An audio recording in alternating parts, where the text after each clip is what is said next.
Eu convido a vereadora, a professora Terezinha, juntamente com a vereadora Maria José, para conduzir os nossos convidados até a tribuna da casa.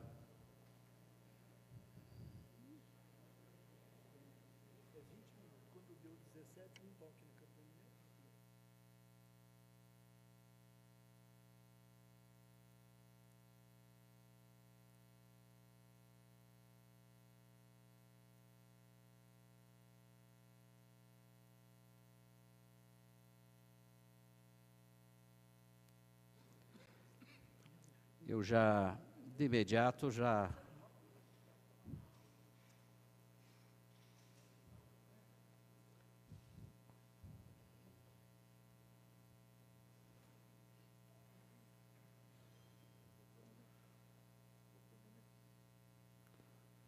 lhe asseguro a palavra. Tomei a liberdade de trazer por escrito, justamente com a preocupação de garantir, que eu não extrapolasse o tempo. O professor tem uma tendência de ser muito prolixo, e dessa vez, sabendo do todo o trabalho que vocês têm, eu procurei ser conciso aqui. Bom, inicialmente, eu quero saudar aqui o presidente desta casa, o vereador João Napoleão. Fazendo isso, estender a saudação a todos os vereadores que nos acompanham e que gentilmente nos abriram o espaço para que pudéssemos fazer a discussão e a exposição de um assunto de tamanha relevância e que tem causado mesmo junto à sociedade uma comoção e uma extrema preocupação acerca do nosso futuro, e não só o nosso futuro dos que estão aqui, mas o futuro das próximas gerações também. Bom, eu gostaria de iniciar essa fala fazendo uma referência aos sindicatos unificados de Guarapuava, os quais representam na sua base mais de 60 mil trabalhadores e trabalhadoras. E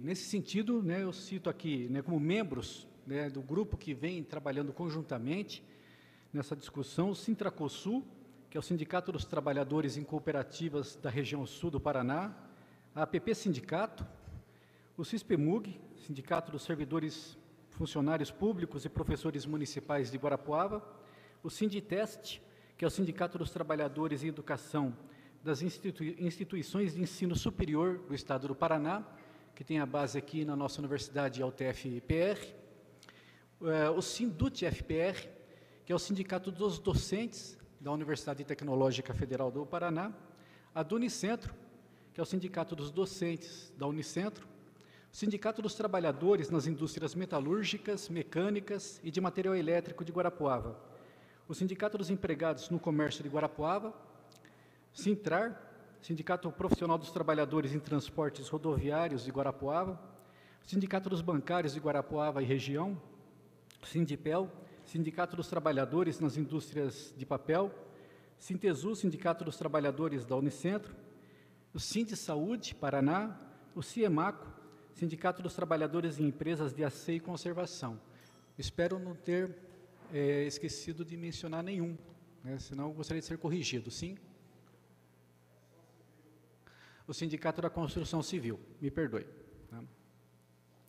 Bom, iniciando então, de acordo com os artigos 194 e 195 da Constituição Federal, a Previdência, ela tem receitas que o governo não vem contabilizando e que constituem a base do financiamento da Seguridade Social, e que inclui receitas como a contribuição social sobre o lucro líquido, o COFINS, que é a contribuição para o financiamento da Seguridade Social, as receitas de concursos e prognósticos, aí entra como exemplo os resultados de sorteios, loterias, apostas. E o que o governo faz, na verdade, é um cálculo distorcido, primeiro por isolar a previdência da Seguridade Social, em seguida calcula-se o resultado da previdência, levando-se em consideração apenas a contribuição de empregados e trabalhadores, e dela ainda deduz os gastos com os benefícios. O governo não leva em consideração as receitas previstas nos artigos já citados na nossa Constituição e, ao mesmo tempo, superestima os gastos e, segundo analistas, o governo não apresenta as fontes de muitos dos números utilizados, nem explica claramente quais os cálculos e fórmulas matemáticas têm sido utilizados para se chegar às previsões pessimistas que justificariam os cortes drásticos na Previdência Social, ou seja, falta transparência. Bem, essas incongruências no discurso do governo motivaram a instalação da CPI da Previdência no Senado Federal. Não é? Em suas primeiras reuniões da CPI, os dados já têm demonstrado que a Previdência não é deficitária. E por errar sistematicamente as previsões, o governo coloca em dúvida sua própria credibilidade estatística para projeções de longo prazo, que é a principal razão apresentada para justificar a proposta de reforma da Previdência que tramita na Câmara. Quando as receitas são computadas, obtém-se superávit. Por exemplo, de 68 bilhões de reais em 2013, 56 bilhões de reais em 2014, para citar 2 exemplos. Mas essa informação não é repassada à população, que fica com a impressão de que o sistema enfrenta uma crise de grandes proporções e precisa de reforma urgente. Há uma ideia sendo passada à sociedade de insolvência e precariedade generalizada, que no caso da Previdência não corresponde à realidade. Além disso, o governo também superestima a população de idosos e subestima a população de jovens para 2060, desconsiderando as projeções do IBGE, o qual tem apresentado resultados muito menos alarmistas que o governo. A comissão especial na Câmara, na terça-feira última, dia 9, ela rejeitou colocar a reforma da Previdência em consulta popular. Dada a importância do tema, por que não abrir o debate junto à população? Ao invés disso, desde a primeira hora, o governo federal buscou prazos aligeirados. Não vem obtendo êxito devido à resistência popular, municiada de informações e questionamentos, feita por sindicatos, economistas, diversas associações de classe e membros do Legislativo de vários estados e também de Brasília. Devemos recordar que este governo não foi eleito com a promessa de realizar as reformas da Previdência e Trabalhista. A sociedade toda foi tomada de surpresa e espanto quando, já no início de 2016, a reforma da Previdência foi anunciada. Nenhum dos candidatos à presidência apresentou ao eleitorado, e a depender da rejeição que essa proposta de reforma apresenta junto à população, o candidato que a propusesse seria rechaçado nas urnas. É muito danoso ao sistema político brasileiro esse tipo de atitude, bem como mancha a imagem de nossos representantes no Executivo e no Legislativo. A propaganda eleitoral, maquiada por marqueteiros, não busca nada senão o êxito nas urnas e fere muitas vezes o ideal de honestidade e compromisso programático dos partidos, o que é péssimo para a consolidação da democracia no Brasil após tantos anos de autoritarismo. A corrupção e a proposta de reforma da Previdência puseram no ralo a popularidade do governo de Michel Temer. Esse governo não reúne mais as condições morais, de ética e de credibilidade para promover reformas da envergadura que se propõe. Se o Brasil precisa de reformas, que o seja por meio de um pacto social, econômico e político, estabelecido com toda a sociedade, mas com transparência e debate aberto. Ao não conseguir se colocar perante a opinião pública como um líder, sem comprometimentos obscuros e a isenção necessária, busca esse governo isolar o parlamento do anseio das massas que está contra essas reformas.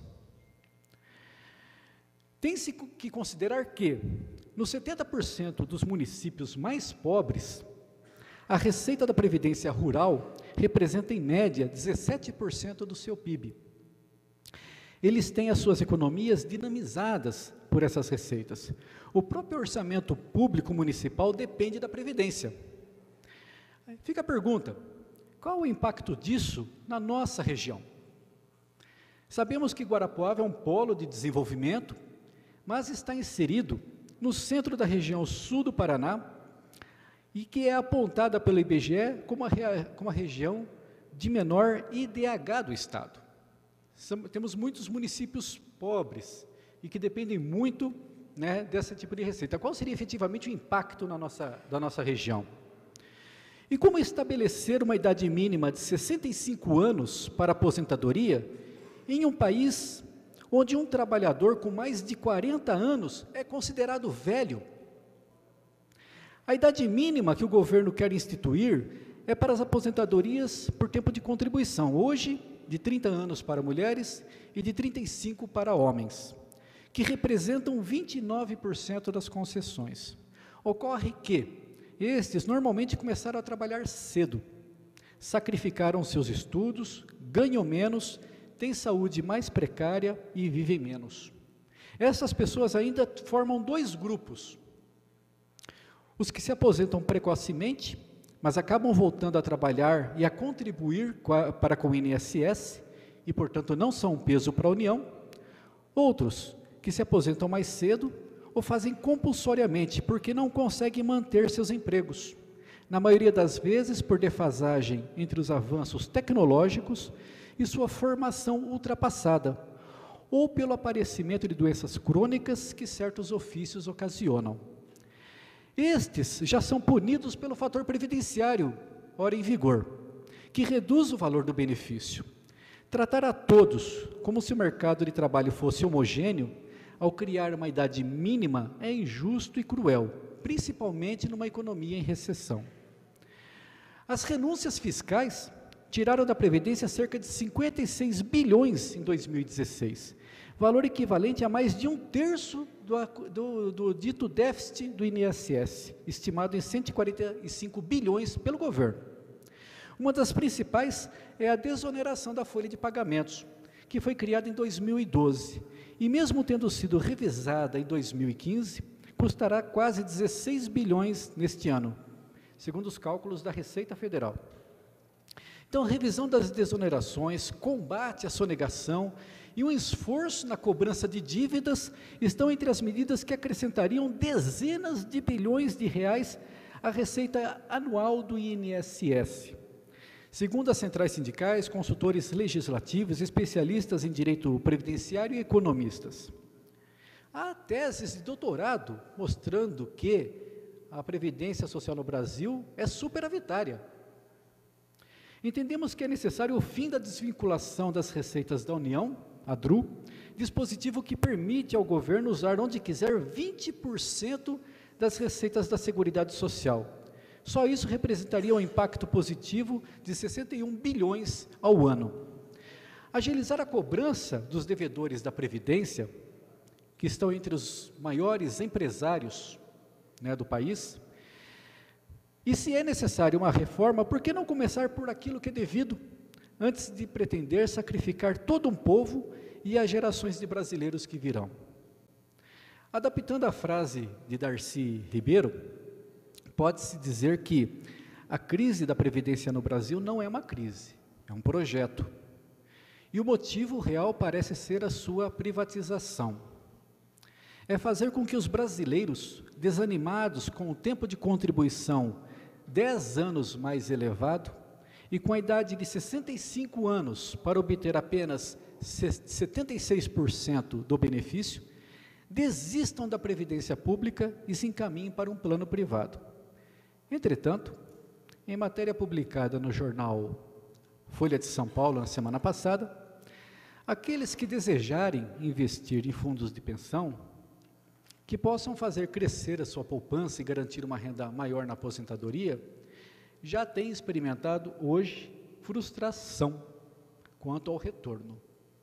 Apenas os 5 maiores bancos brasileiros administram mais de 90% do dinheiro aplicado em fundos de previdência complementar. No horizonte, para citar exemplos, no horizonte de 24 meses, só 19% destes fundos analisados bateram o certificado de depósito interfinanceiro, o CDI, os quais se tornaram padrão em termos de custo de dinheiro para todo tipo de empréstimo, tá ok? Bom, quando se consideram fundos com taxa de administração acima de 2% ao ano, o resultado ainda é pior. Em 12 meses, só 30 em cada 100 superaram o CDI. Em 2 anos, somente 3. A experiência tem dado sinais evidentes que quando o poder legislativo não dialoga abertamente com o povo, que diz representar, ele pode cometer erros de difícil reparação e grave prejuízo. Cito aqui o nosso estado, o Paraná, quando buscou também fazer a sua reforma da Previdência, e o fez. E aprovou o novo plano de custeio. Às vésperas ainda do Natal de 2012, o governo do Estado envia um pacote de medidas à Assembleia Legislativa, que visava a reforma da Previdência dos servidores públicos aqui do Estado. Em 2015, isso nós já havíamos rechaçado esse pacote naquela época, né?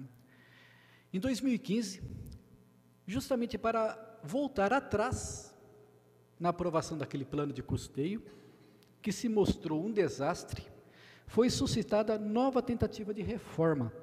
Mas, além disso, o governo do Estado pretendeu ir além, quando, talvez municiado já, por informações de que a reforma da Previdência do governo federal viria, nos termos que são apresentados hoje, pretendeu repassar a votação de fevereiro daquele ano, os servidores,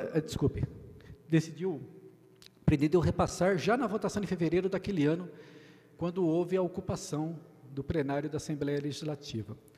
E pretendeu repassar os servidores do Estado para o dito fundo financeiro e extinguir o fundo previdenciário. A fazer isso, poderia se apropriar imediatamente de mais de 8 bilhões de reais resultantes da contribuição dos servidores públicos e se eximir de fazer os necessários aportes, há muitos já não repassados.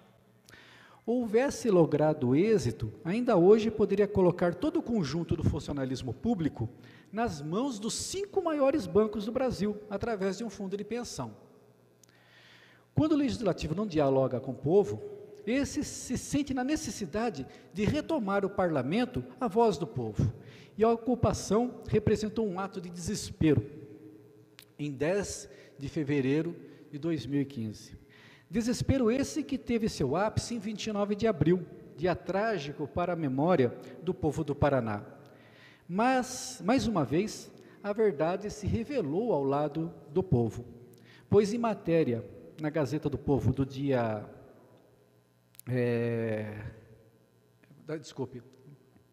na matéria da Gazeta do Povo dessa semana passada, o título é justamente Reforma de Richa derreteu Caixa da Paraná Previdência em 3,8 bilhões de reais. Por isso, e finalizando, fazer um apelo aos nossos vereadores, que nos ajude a dar a necessária transparência para toda essa discussão. Vocês, muitos de vocês, não todos, mas muitos de vocês, fazem parte de partidos que estão na base do governo federal. Mas também sabemos que muitos dos seus senadores e dos seus deputados federais não compactuam com essa pretensão de fazer a reforma da Previdência como o governo pretende. Seria muito necessário e muito útil que vocês se colocassem ao lado do povo, no desejo por transparência, no desejo né, por um amplo debate, e que através dos seus diretórios municipais, diretório estadual, se posicionassem, né, enquanto legisladores dessa casa, né, requisitando que se faça, né, a necessária transparência, fato que já vem aparecendo na CPI da Previdência no Senado Federal, e que essa casa como um todo também se posicionasse, né, já se dirigindo ao povo de nossa cidade e também na nossa região, dado que somos um polo de desenvolvimento dessa região, temos importância econômica e política aqui, que se colocassem também, né, junto à população, né, como participantes ativos desse processo de desconstrução da ideia de que há déficit na Previdência. E isso, claro, fundamentado nos dados que começam a aflorar por todo lado, né, e rechaçar essa manobra contábil que o governo busca se utilizar, com o apoio da grande mídia, para sacrificar o povo desse país, que não é merecedor desse tipo de ataque, que não é merecedor de um futuro obscuro, que não é merecedor de um futuro empobrecido e incerto. E desta forma eu agradeço o espaço.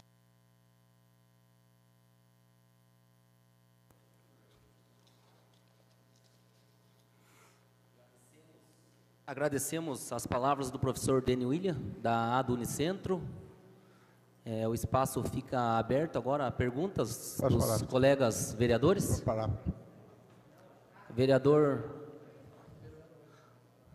com a palavra, então, a Cristiane vai explanar agora, vereador, 20 minutos, e depois fica aberto o espaço para perguntas. Aí. Com a palavra... Gostaria da minha inscrição, senhor presidente. Senhor? Gostaria que fosse feita a minha inscrição. Está inscrito já. Primeiro inscrito, o vereador Elcio José Melei. Com a palavra, 20 minutos, Cristiane, presidente do CISPMUC. Se não me engano, porque eu combinado em 10 minutos, não 20. É isso, presidente? É 20 ou é 10? 20 minutos, vereador. Senhor presidente, senhoras e senhores vereadores, meu boa noite a todos os aqui presentes do movimento sindical do nosso município e também da região, a imprensa e aqueles que nos assistem pela TV Câmara. Agradecer o entendimento dessa casa, né, em votar um requerimento de autoria do professor Serjão para garantir aqui um espaço ao movimento sindical sobre esses temas, né, de ampla importância para a nossa sociedade. Já nominados aqui os nossos sindicatos, eu só gostaria também de chamar a atenção que esse movimento é a nível nacional e todas as centrais sindicais que representam os trabalhadores estão engajadas nesse movimento, fazendo os debates, que nós não somos especialistas nessas áreas, mas nós estamos aqui embasados em documentos, em materiais apresentados por organizações sérias, que apresentam dados sérios, relevantes. Então, daí a suma importância de nós trazermos esse debate para toda a nossa sociedade. As centrais são a CTB, a CSP, a CSB, a Intersindical, a Nova Central, a CGTB, a CUT, a UGT e a Força Sindical. Eu gostaria de chamar a atenção, nós que somos da área do magistério, os professores, eu queria chamar a atenção, a gente tentou fazer um slide, e para não repetir muito a fala do professor Deni, que já abordou alguns assuntos aqui, nós só vamos demonstrar alguns dados ali levantados por essas instituições que são a fonte da nossa apresentação, que é a ANFIP, que é a Associação Nacional dos Auditores Fiscais da Receita Federal. Então, esse material e todas as informações que tem nele são tiradas dessas fontes. O DIEESE, que também é um departamento intersindical de estudos e estatísticas, e também levar em consideração que a mídia, muitas vezes, não coloca esses dados também para a população fazer o comparativo. Então, nós entendemos ser primordial trazer esses dados e está sempre atualizando essas informações para que a população realmente possa ter isso muito claro, né, para que ela não fique apenas com um posicionamento sobre a questão das reformas, porque nós podemos divergir em muitas coisas, mas nós temos que ter o direito de manifestar o contraditório do que está sendo colocado nesse momento pelo governo federal. Então, eu iniciei a minha fala mostrando ali alguns desvios históricos da Previdência Social. Então, para conhecimento de alguns eu tenho certeza que também já conhecia essas informações, né? Mas esses são os desvios, né, comprovados já dentro da Seguridade Social, da Previdência Social, como nós costumamos chamar. Então, a Previdência serviu na década de 50 para a subscrição de ações preferenciais, serviu para o BNDE, para a obrigação dos IAPs concederem empréstimos, serviu para débito da União no valor de 200 bilhões na época, em 1962, serviu para a construção de Brasília, serviu para a Transamazônica, para a Ponte Rio-Niterói, para Itaipu Binacional, para a Volta Redonda. Saldos apropriados pela União entre 1966 e 99 totalizam aí 1,58 trilhão. Esse dinheiro nunca voltou para os cofres da Previdência. Esse dinheiro foi emprestado para fazer isso aí e nunca mais retornou. E agora, né, nós temos uma conta para pagar. Essa conta é da população? Nós temos que discutir isso. Talvez seja. Vamos discutir se essas obras que foram realizadas, se essas questões que são colocadas aqui, realmente são para todos nós arcarmos e, nesse momento, devolver aí com tempo a mais de contribuição, com valores a mais de contribuição, com taxar os nossos rurais. Então, esse dado eu acho de suma importância e estão todos catalogados para quem tiver interesse em demais informações sobre esse tema. Pode passar, Rafa. O professor Denis já colocou a desvinculação das receitas da União, a chamada DRU, dizer que é um tema bem complicado e nas informações que nós temos ele fica muito vago, então está ali já os totais das vinculações, o que o governo deixa, né, com essa desvinculação de arrecadar para a Seguridade Social, e isso acaba aumentando aí a conta para os trabalhadores na hora da chamada aposentadoria, e não só dela, porque também a Seguridade Social não é só a aposentadoria, nós vamos tratar também num próximo slide. Esses dados estão disponíveis no site do IPEA, da Anfip, do DIESE, vocês podem estar tendo acesso também para maiores informações. Também acho que de conhecimento de todos, o Sistema de Proteção Social brasileiro, garantido na Constituição de 88, também conhecida como Constituição Cidadã, e ela coloca no chamado tripé, que nós costumamos usar esse termo, né, onde não é só aposentadoria.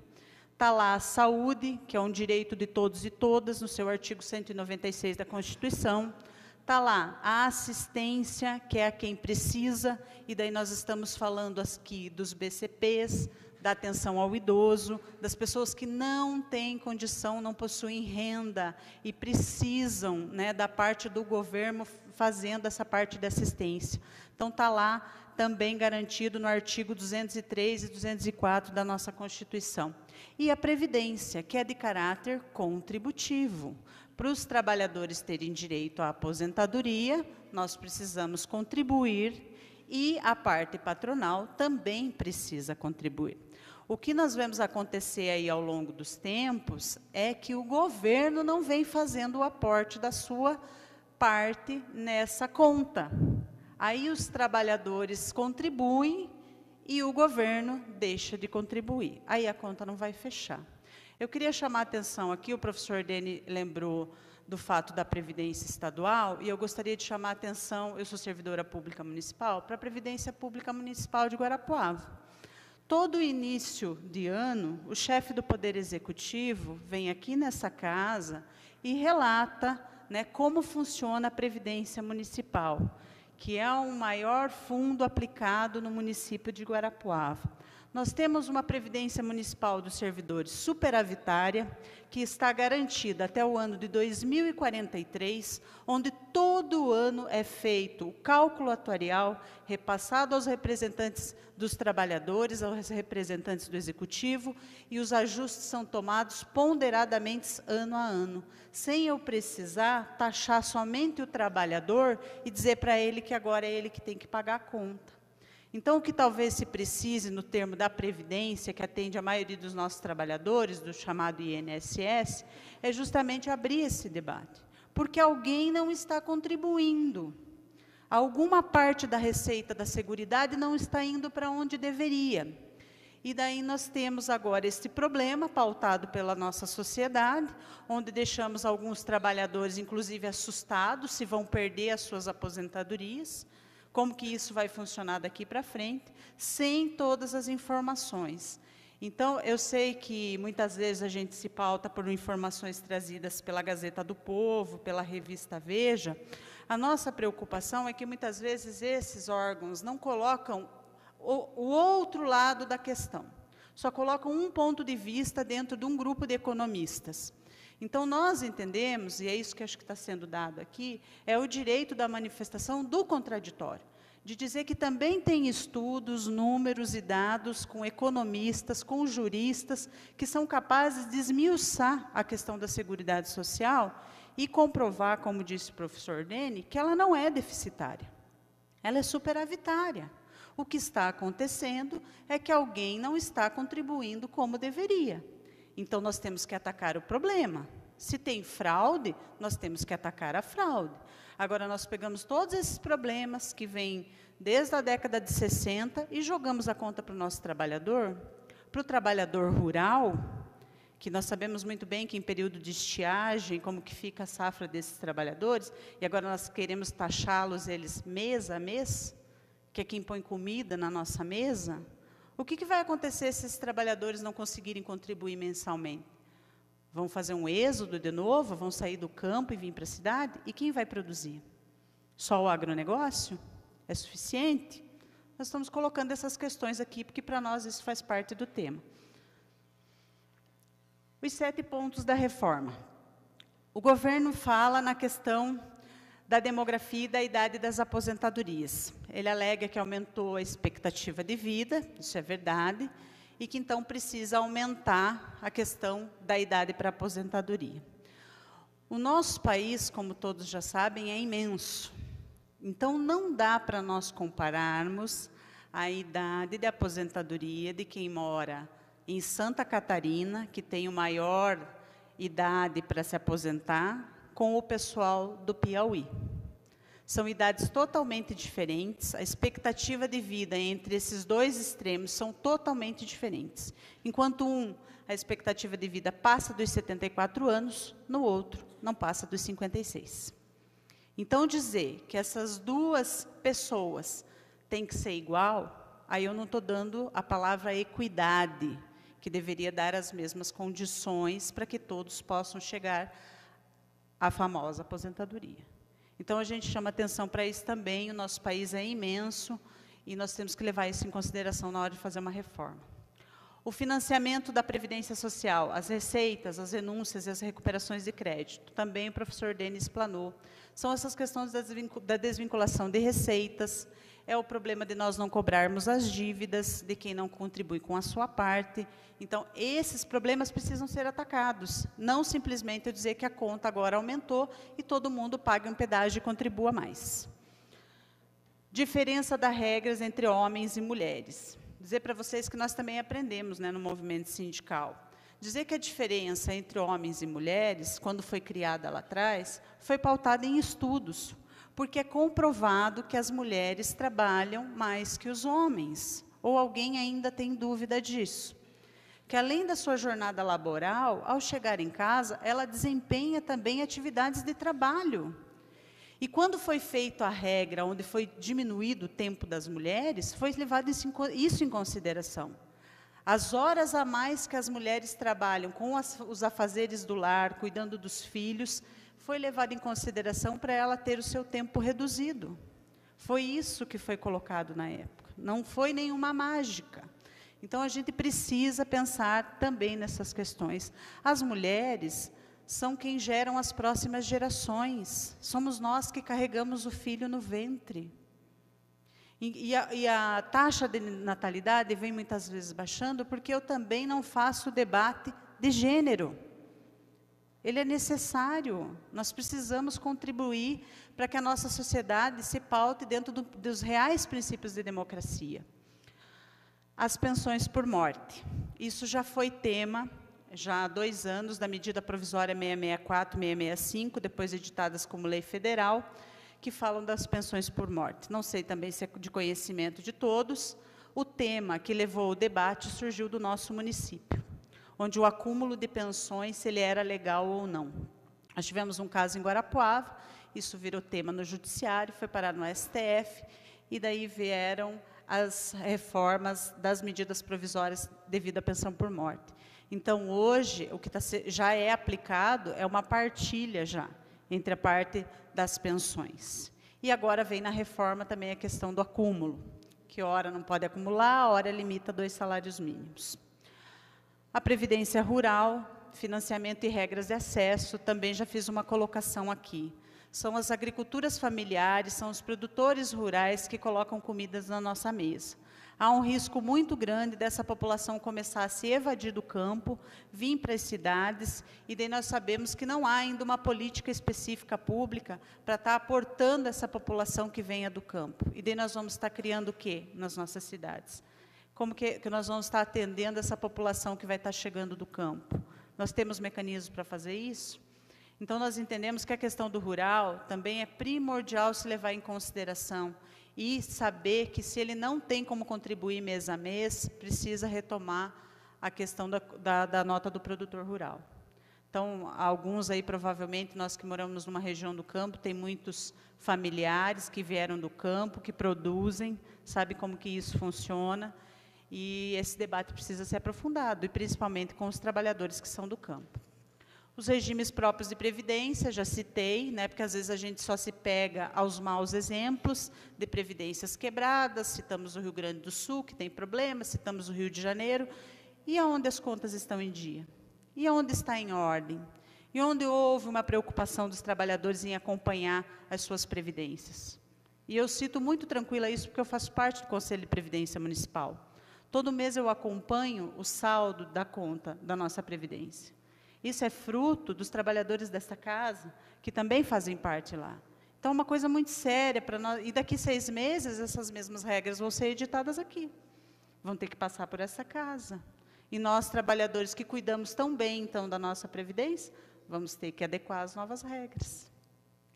E a convergência dos sistemas, né? Então, unificando, todo mundo tendo que usar a mesma regra. São os pontos que a gente colocou.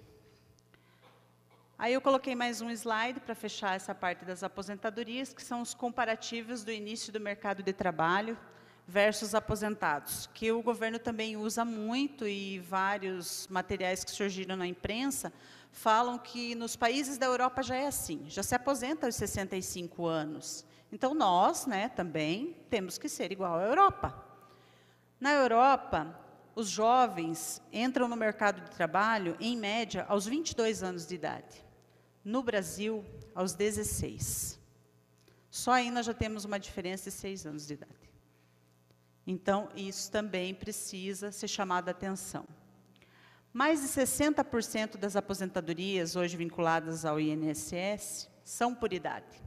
Apenas 36% são por tempo de contribuição. Isso também é um dado que precisa ser repensado na hora da discussão dessa previdência. Então, o que nós queremos, nesse momento, enquanto entidades sindicais, sobre, principalmente, a reforma da previdência, é chamar a atenção, porque o debate precisa ser maior. Da maneira que está posto, ele não atende os interesses da classe trabalhadora, não atende os interesses da população de um modo geral, não atende os interesses das mulheres. Sobre a reforma trabalhista, também gostaria de chamar um pouco de atenção, porque também fazia parte do tema hoje dessa explanação, de maneira um pouco rápida, eu sei, mas só para se ter uma ideia, são mais de 100 artigos alterados na CLT.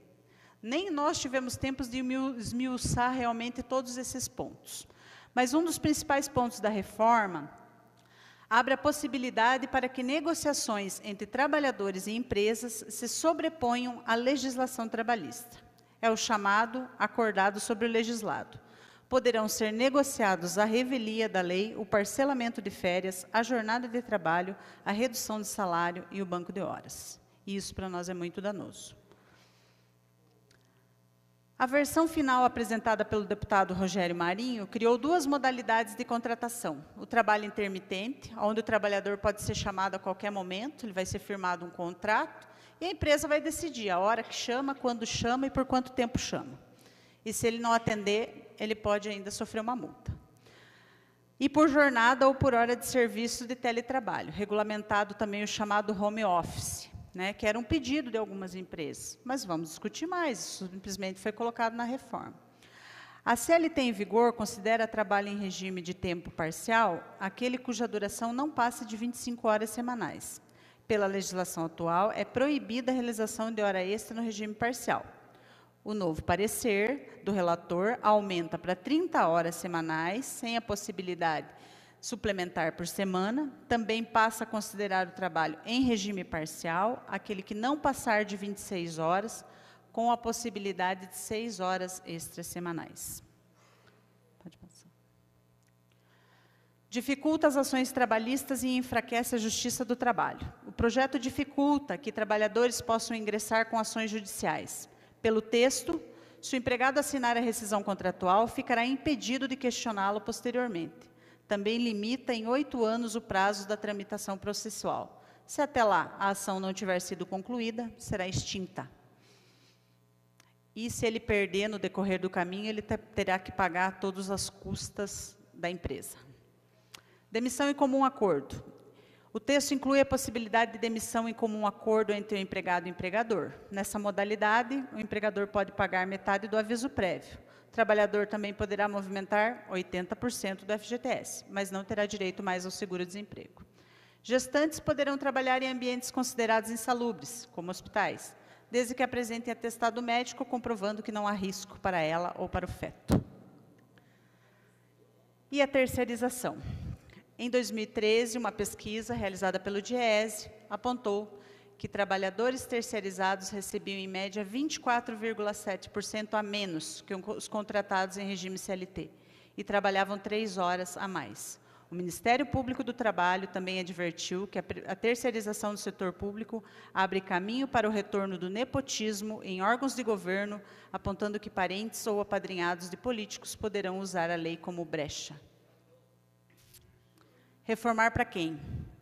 A quem essa reforma tem interesse de atingir. Aí uma frase do nosso progressista Papa Francisco: nenhuma família sem casa, nenhum camponês sem terra, nenhum trabalhador sem direitos. Agradeço, uns segundos a mais, obrigado pela atenção de todos. Nós só ressaltar novamente, nós não somos especialistas na área, nós só estamos trazendo aqui o contraditório de um tema, como já colocado por vocês, tão relevante para todos da nossa sociedade. Obrigada. Agradeço as palavras da presidente do CISPMUG, professora Cristiane.